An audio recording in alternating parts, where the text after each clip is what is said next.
I love singing on stage, but my passion is teaching. Mixed people have always existed in the U.S. It's just how their experiences in their bodies have been categorized or allowed or disallowed. And that's one of the things I love teaching about in my mixed race identities class. I actually served in the military for 25 years. Caring for our wounded warriors was, one of the greatest things I've ever done. I'm really interested in the relationships between gender, sexuality, race, and power. When I thought about power, I thought about who has the least of it. And I started looking at women on the street who are exchanging sex. I study the sociology of emotion. What I hope that my research does is reveal this often hidden workload that women experience. My research will help promoting and encouraging Korean women's creative research and their efforts to change their male-dominated culture and society. Women veteran are the fastest growing segment of the veteran population.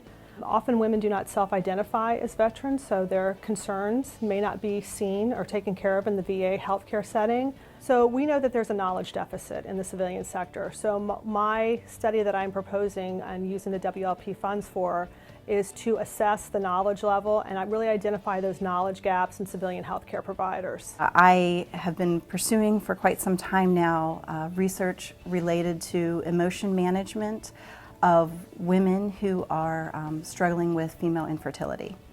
And such an intimate experience is really deserving of data that allow women to speak in their own voices, to share their rich descriptions of their experiences. I think my training in women's studies and ethnic studies, specifically Chicana and Chicano studies, they just alerted me to these histories that get erased, but that also get reintroduced. This is very common for people to grow up kind of like my situation, not necessarily knowing that they had mixed background, and then finding out in adulthood that actually one or both of their parents were mixed. Currently working with the Red Tent Project, which is an arts-based healing program that goes into the Pinellas County Jail.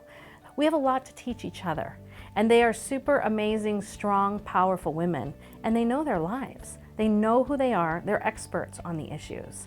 And I think oftentimes when we think about prostitution, sex work, trafficking, those voices don't come to the center. And one of my goals is to learn with them and learn from them about these problems, because they would identify these as problems just as I do, but they have solutions that perhaps I wouldn't think of.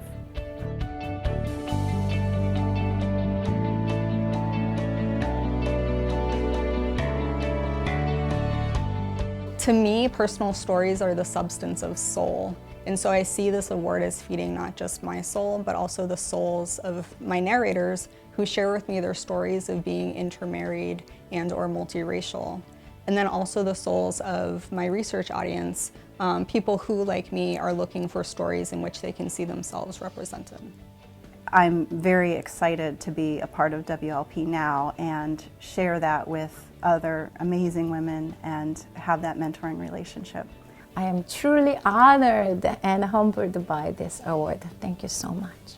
So far, it's been an amazing experience, and I really look forward to working with the WLP and getting more involved. I'm very, very thankful that I have an opportunity to continue this research and allow these women's voices and these young girls' voices to be brought into a larger space.